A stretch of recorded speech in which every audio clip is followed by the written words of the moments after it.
In Chapter 4, we're going to be looking at polynomial congruences, but before I get into that, I want to take a brief look at some concepts about cyclic groups, because after all, we've seen that the groups of units, mod prime powers, are cyclic groups. So determining when a number is a perfect kth power, we are really just working in a cyclic group. So in this section, we will review what the subgroups of a cyclic group look like. In particular, I want to look at the subgroup of kth powers in a cyclic group and come up with a criterion for when an element is a kth power. So this will be the analog of what we call the Euler criterion for kth power residues mod M. The first theorem I want to state just describes what subgroups of a cyclic group look like. So if G is generated by little g as a cyclic group of order n, and H is any positive divisor of n, then I claim there's a unique subgroup of G of order H generated by G to the n over H power. And all that's going on here, I won't write down a formal proof, is when you look at the group generated by G to the n over H,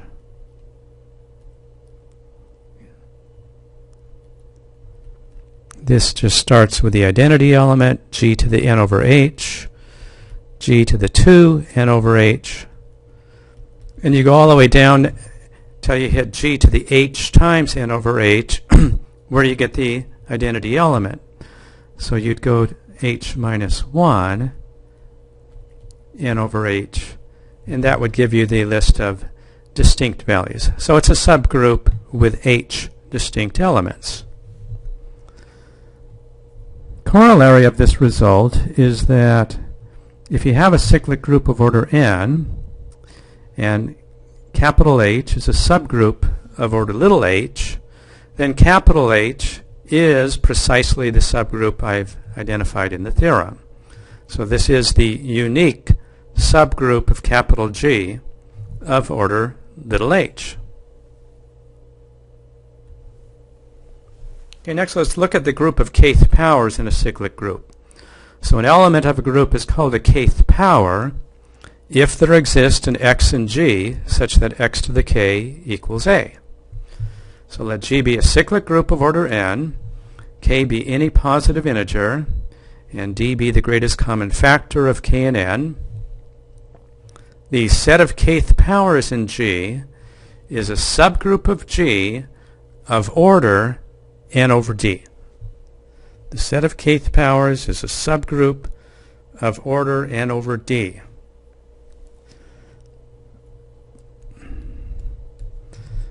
Okay, so again, G is a cyclic group, so let's say G is generated by little g. And so it would look like 1 g, g squared, up to g to the n minus 1 power, so a group of order n. K is any positive integer, d is this divisor. And then I want to look at the set of kth powers. So let's let H be the set of kth powers.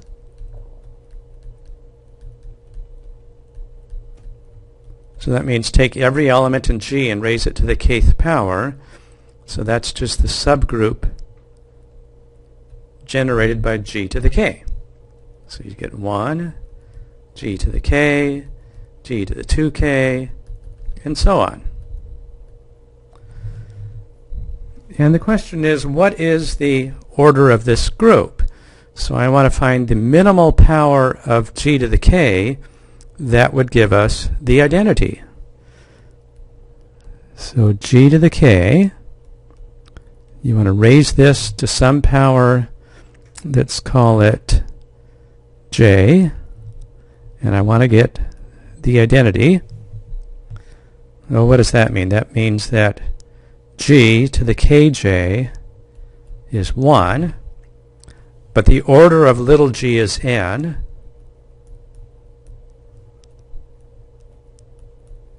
So that would mean the order of G, which is n, is a divisor of Kj. K itself is a, well, no, K isn't a divisor. We have a factor of D that divides both N and K. So I'm going to divide the D, the common factor, out of both sides. So N over D would be a divisor of K over dj. And that's equivalent to saying that N over D is a factor of J. And why is that? That's Euclid's lemma, since N over D, K over D equals 1. We've divided out all common factors of N and K. So N over D is a divisor of J, and therefore the minimal J that gives us this property right here, so we're trying to find the smallest value of J that gives us 1, and that would just be N over D. So thus, the order of G to the K power is N over D, QED. So the set of kth powers, which is this subgroup generated by G to the K, is a group of order N over D. Okay, let's come up with a criterion for when an element belongs to a subgroup of a cyclic group. So earlier we saw that if H is any group of order little h, and A is an element of H, then A to the group order equals the identity. That was in fact how we proved Fermat's little theorem. And this was a consequence of Lagrange's theorem. Now for cyclic groups, there's a converse type of statement that wouldn't hold for a group in general. It says this: let G be a cyclic group of order n, H be a subgroup of G of order little h. Let little a be an element of G, and I want to characterize when does this element belong to that subgroup H. So little a is in H if and only if a to the h power equals 1. So if and only if the order of little a is a divisor of H.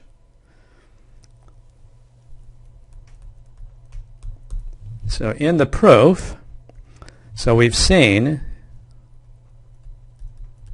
one direction.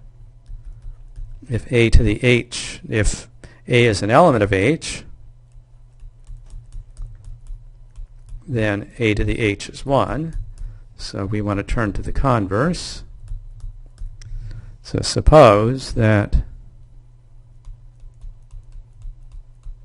a is an element of G with a to the h equaling 1. And we want to prove that A belongs to capital H. So let's introduce the group G. So it's generated by little g. And then H is your subgroup of order H. So that would be generated by G to the n over h power. Okay, now A is an element of G. So let's say that A itself is G to the j power for some value j belonging to 0, 1 up to n minus 1. All right, so every element in the group is of this type. And we're given that a to the h equals 1. So a to the h equals 1 is equivalent to saying that G to the JH, let's do that in 2 steps, G to the JH equals 1, but little g is of order n.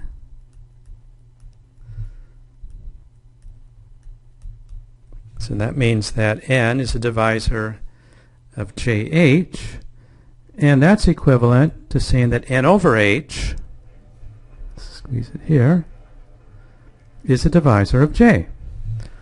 Therefore, j is a multiple of n over h, which is precisely the condition for it to belong to capital H, right? Capital H is generated by g to the n over h, so the elements all have exponents that are multiples of n over h. QED. So that's equivalent to saying that A is an element of H. Element.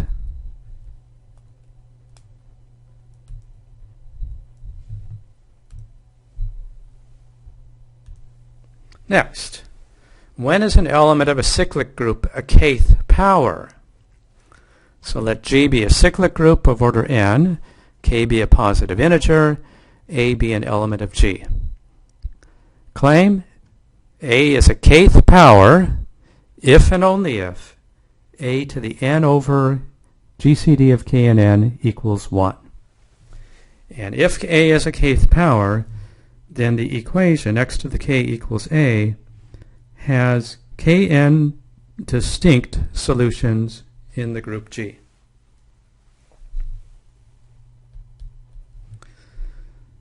Okay, so when is an element a perfect kth power? So let's let H be the subgroup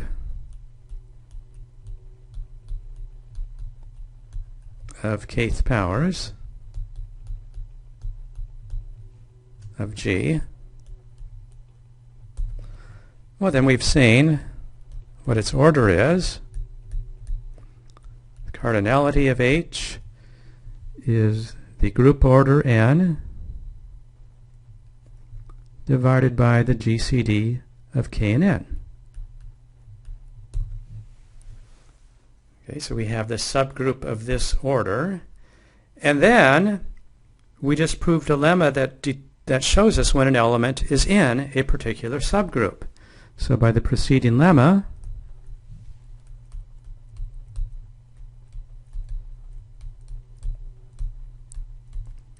an element A of G belongs to this subgroup H if and only if,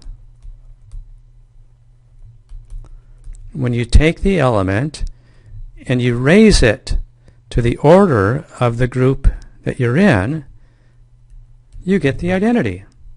That is, A to the n over kn equals 1. And we're done. So we're just putting together the preceding two lemmas. Part 2, how many solutions does this equation have? So let's say A is a kth power.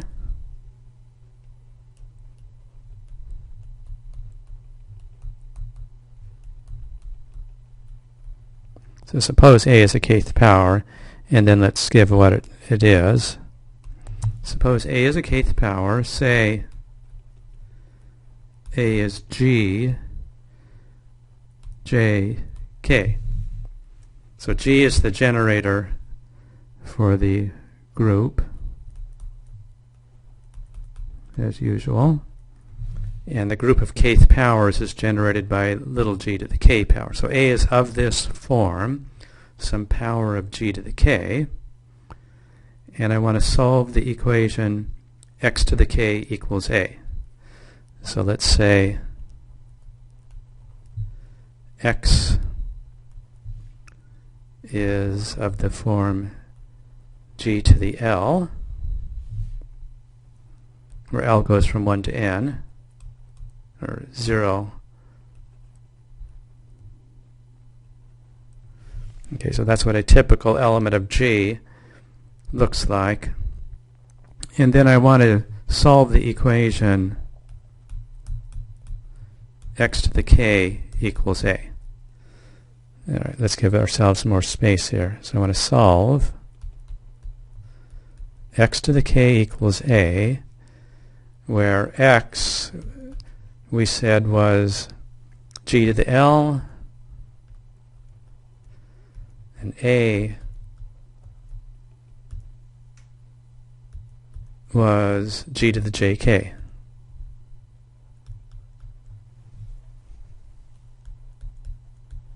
So that's equivalent to saying that G to the L to the K power should equal G to the JK power. And that's equivalent to saying that G to the LK equals G to the JK power. Now remember, the order of little g is n. It's a generator for your group. So in order for two powers of g to be equal, that means the exponents must be congruent mod n, since the powers just cycle through the different values. And that's equivalent to saying what? So I divide out the GCD.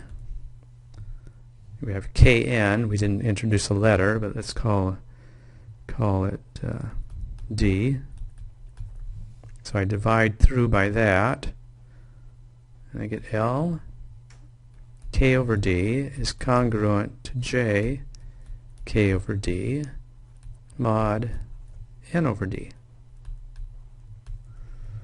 And then K over D is relatively prime to N over D, so that's equivalent to saying that L is congruent to J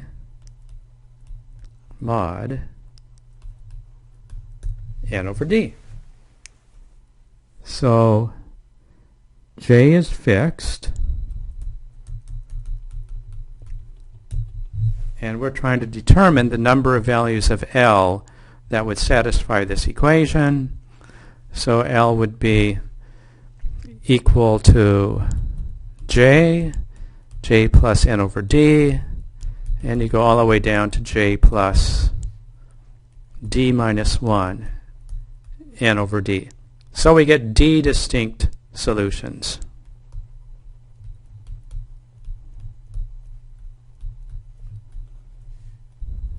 Distinct choices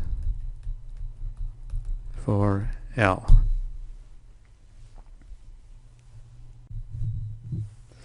As an example, let's look at the special case of squares. So let G be a cyclic group of order n, A be an element of G, and let's come up with a criterion for when A is a perfect square. Turns out there will be two cases to think about. So in case 1, n is even, and then I claim that A would be a square if and only if A to the n over 2 power equals the identity. After all, the theorem says what? That this exponent right here should be n divided by the GCD of n and the exponent k. So this is n. The exponent is 2 in this case. N is even, and so 2 is the GCD. And that's where that n over 2 is coming from. And if it is a perfect square, then there are exactly two solutions. So the 2 is again just that GCD value. The second case is when n is odd. So if n is odd, then the GCD of n and 2 is what?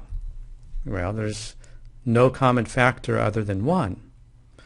And therefore, A is a square if and only if A to the n power is the identity. Well, every element of a group satisfies this. You're in a cyclic group of order n, so this is true for every value of A in the group.